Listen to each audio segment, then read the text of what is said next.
Main functional group amines के लिए वो होगा आपका NH2 group.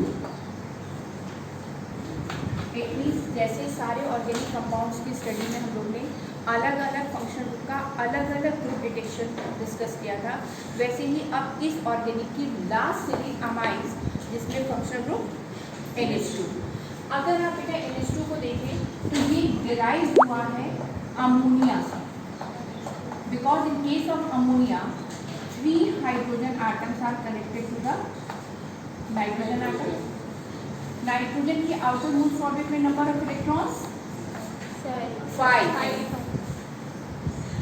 If 3 are satisfied with hydrogen तो एक लोन पेयर इसके पास फ्री है, और अगर लोन पेयर फ्री है तो ये इजीली डोनेट कर सकता है।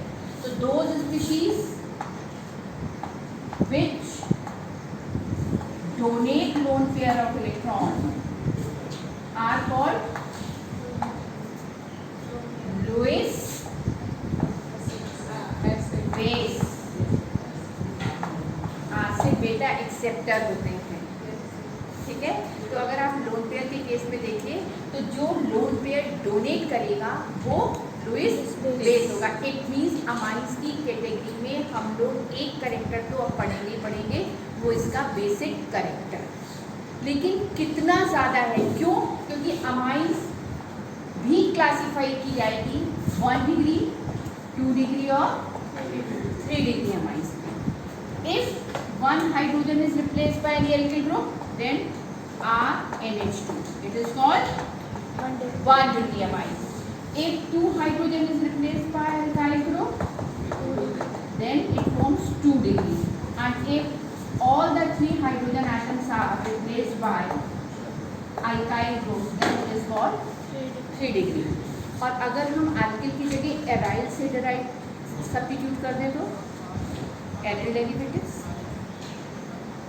If the 3 contents are same, it is called same amines, similar amines. और अगर हमने एक को हाइड्रोजन से रिप्लेस किया, एक को रिंग से रिप्लेस किया, एक को अल्किल से किया, एक को अराइल से किया, तब हम वहाँ उसके लिए वर्ड यूज करते हैं मिक्स अमाइन। तो सबसे पहले तो हमें वैरायटी ऑफ अमाइंस के बारे में पता चला कि ये 1 डिग्री 2 डिग्री और 3 डिग्री। ऑब्वियस सी बात है कि जब हमने इसमें number of alkyl group increase किए तो इसकी रिएक्टिविटी ऑर्डर, इसके बेसिसिटी ऑर्डर पे भी इनका इफेक्ट ज़रूर पड़ेगा, ठीक है। तो वो जब हम चैप्टर को आगे प्रोसीड करेंगे तब हम, लेकिन केवल इसके फंक्शनल ग्रुप के स्ट्रक्चर्स के लिए इसमें present number of lone pair of electrons are responsible for the basicity. पहला क्वेश्चन क्लियर। अब इसके बाद सेकेंड, इसको हम लोग IUPAC अगर डिस्कस करें तो आज यूजल सभी चैप्टर्स की तरह हमें 3 ही चैप्टर्स पे फोकस होना है, और वो 3 पॉइंट्स होते हैं। फर्स्ट, प्रीफिक्स ब्रांच यूज कर रहे हैं, कार्बन एटम्स के बारे में डिफाइन करेगा। This number of carbon atom is connected with the which bond that is called primary suffix and main functional group is secondary suffix।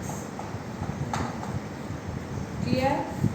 यहाँ पर हमारे पास अगर NH2 ग्रुप यूटिलाइज हो रहा है तो इसके लिए हम लोग सेकेंडरी सफिक्स क्या यूज करेंगे? अमाइन। अब अगर आपके पास एक सिंपल कंपाउंड लाइक दिस, तो number of carbons are 4, so the word is used bute. All the carbons are connected with single bond, so the word is used ane। और NH2 group किस carbon पे connect? 1 amine. Clear IUPAC? पहले इतने sketch को copy करिए। आप from nitro compounds, यानी यहाँ पर सारी प्रायोरिटी है ग्रुप की। कौन सा ग्रुप? नाइट्रो।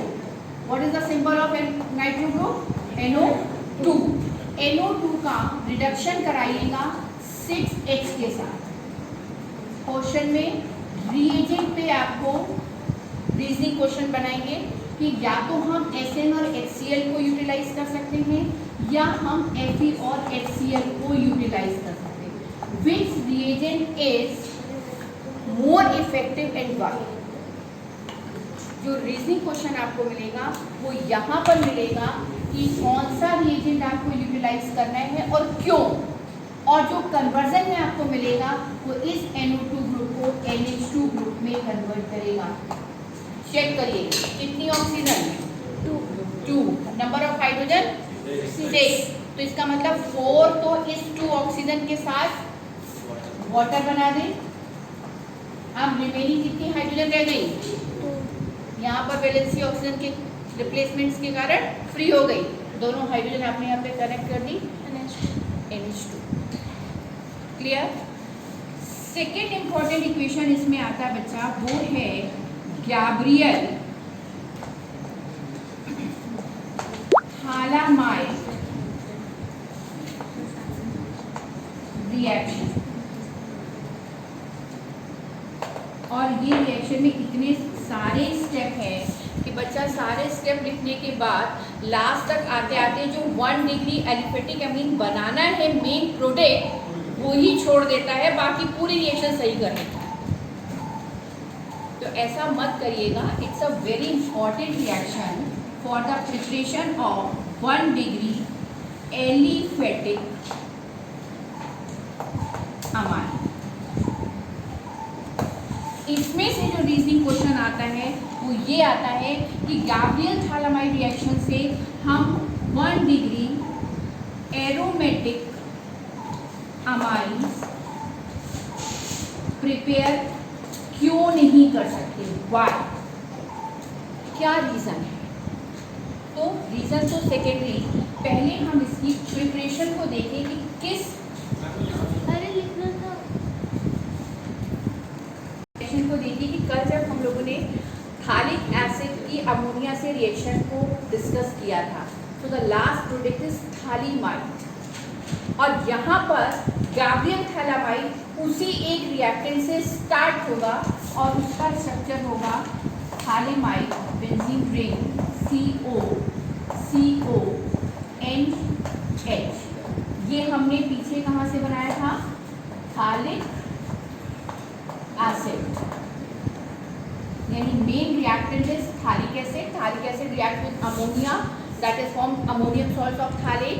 अमोनियम थालेट को हीट किया था तो थालामाइड को स्ट्रॉन्गली हीट किया था तो थालीमाइड।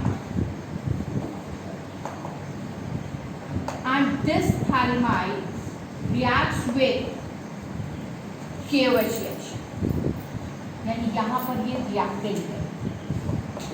इस नाइट्रोजन से connected hydrogen reacts with this OH, then it forms water molecule, and this K is connected to the nitrogen atom. तो हमारा वो कंपाउंड बनेगा potassium थालेट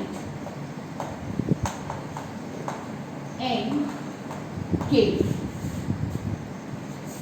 Next step reacts with alkyl halide. Alkyl halide में halide is more electronegative than alkyl group, so it means it carries negative charge, it carries, and potassium contains positive. It means this positive connect to the halide and it forms KX, and alkyl derivative of phthalate ion form हो जाएगा C double bond O N और R। यहाँ पर आपको 2 moles of NaOH के साथ break कर दीजिए, फ्यूजन कराइए, तो एक बॉन्ड यहाँ से फ्यूजन, एक बॉन्ड यहाँ से फ्यूजन, क्या बचा हमारे पास? R और N। ये R और N इस NaOH के H के साथ, नंबर ऑफ हाइड्रोजन कितनी है यहाँ पर? 1 नहीं है, 2 है, तो 2 हाइड्रोजन यहाँ पर है। यहाँ पर हमारे पास R और N था, हमने इसके साथ कनेक्ट कर दिया तो बन गया RNH2। अब यहाँ पर अपने पास क्या बचा? ONA। बॉन्ड हमेशा ऑर्गेनिक में जहाँ से ब्रेक करिएगा अगली जगह पर कनेक्ट उसी जगह से करिएगा। तो जब आपने O और H के बीच में से बॉन्ड को रिमूव करके H को यूटिलाइज किया तो आपके पास कनेक्शन कहाँ पर था? ऑक्सीजन पे। वो ऑक्सीजन ऑक्सीजन इस बॉन्ड पे जहाँ पे आपने ब्रेक किया है कार्बन के साथ वहाँ पे कनेक्ट करिएगा, और जब आप वहाँ पे कनेक्ट करेंगे तो ये क्या बन जाएगा, ये वाला CO एज यूजुअल, और बचा हमारे पास ON। ये हमारी बनेगी अमाइन। क्लियर? हमने कहा इससे एरोमेटिक अमाइंस क्यों नहीं बनते, क्योंकि जब हमने यहाँ पर अल्किल हैलाइड को इंट्रोड्यूस किया बच्चा, तो अल्किल हैलाइड में पोलर नेचर था और ये हैलोजन उस कार्बन से कनेक्टेड थी जिसका हाइब्रिडाइजेशन sp3 था, प्योर सिंगल बॉन्ड था। लेकिन अगर हम एडेड हैलाइड ले लेते हैं यहाँ पर रिएक्शन को करवाने के लिए, तब हमारे पास जो कंपाउंड आता वो आता रिंग के साथ हैलोजन, और अगर रिंग के साथ हैलोजन आता, आपकी यहाँ कार्बन पे कौन सा हाइब्रिडाइजेशन हो गया, sp2, और यहाँ पर जब आपने रेजोनेटिंग स्ट्रक्चर बनाए तो ये वाला बॉन्ड हमारा प्योर सिंगल नहीं है, पार्शियली डबल बॉन्ड भी प्रोड्यूस होता है। तो इसका मतलब वहाँ पर बॉन्ड फिजन आसानी से पॉसिबल नहीं है, ये न्यूक्लियोफिलिक सब्स्टिट्यूशन आसानी से नहीं कर सकता, because it's electron rich species. तो रिंग अगर इलेक्ट्रॉन रिच है तो ऑलवेज शोज इलेक्ट्रोफिलिक सब्स्टिट्यूशन, तो यहाँ पर ये इलेक्ट्रोफिलिक दे सकता था, न्यूक्लियोफिलिक पॉसिबल नहीं था, इसलिए इसका एरोमेटिक अमाइंस इस मेथड से प्रिपेयर नहीं हो। क्लियर? आप इसको कब